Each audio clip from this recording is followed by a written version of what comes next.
Hi, and welcome to show 8. Put a little color on for you, but it still has in it black. I can live with this. I was thinking that I didn't mention on show number 7, which was very interesting. I talk about all the tools we do for our panic and anxiety, the things we need to learn to take care of ourselves. Now, I found over the years, I eat relatively healthy. I won't count the hot fudge sundaes. Periodically, I do get a Dairy Queen, nor will I mention the bag of potato chips I might eat at night. Aside from that, I'm pretty conscious, okay? I have 3 dogs. I'm very active because the dogs, I've got to walk them every day. I've got to do different things. I do exercise in the morning when I get up. Not a lot. Believe me, I'm not a morning person. But I was thinking about the situation I had with my doctor about a year ago here in Maine. I went in for my normal checkup and physical, and I go in, and she comes back to me and says, "Oh my God, you've got high blood pressure, you've got high sugar, and I knew I didn't. I don't know why. I trusted my gut, and I knew this was wrong. And I said, well, you might have my record confused with my mother. Now, my full legal name is Rose Antoinette. My mother's name is Rosemary. And of course, our last names are the same, starts with an S. So on the records, they have RS. But of course, they would think of the birth date. So she's telling me all this. She's writing prescriptions for cholesterol, high blood pressure. I said, fine. I never had the prescriptions filled because I know how I feel. I felt good. I didn't have symptoms of cholesterol because I looked it up, or high sugar. I looked that up. So I waited 6 months.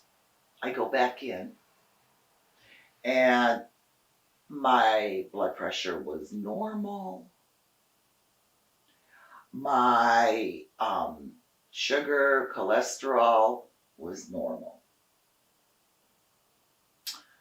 So they do all of this, and she's, oh my God, this is wonderful. She sent me a letter in the mail. Oh, lifestyle change. Great. I didn't do anything. But she said, your pressure might be a little high. Let's send you to a cardiologist. I said, okay. Go to the cardiologist. My niece was with me. We go in. Doctor does an EKG. My EKG came back better than 2 years ago.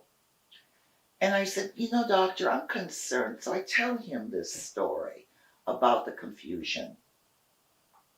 And he goes and checks online on the computer the records.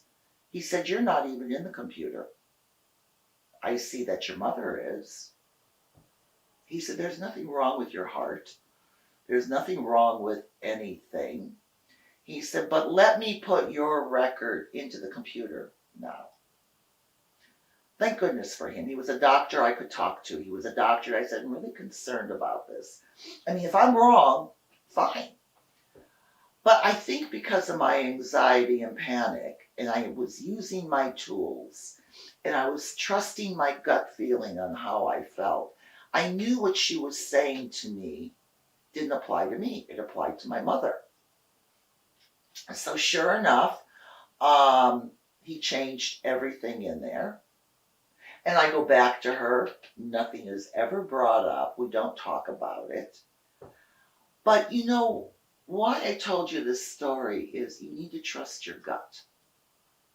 You need to know yourself. Granted, probably 85% of the people in the world today would have those problems depending on your age, depending on if it runs in your family. None of this really runs into my family.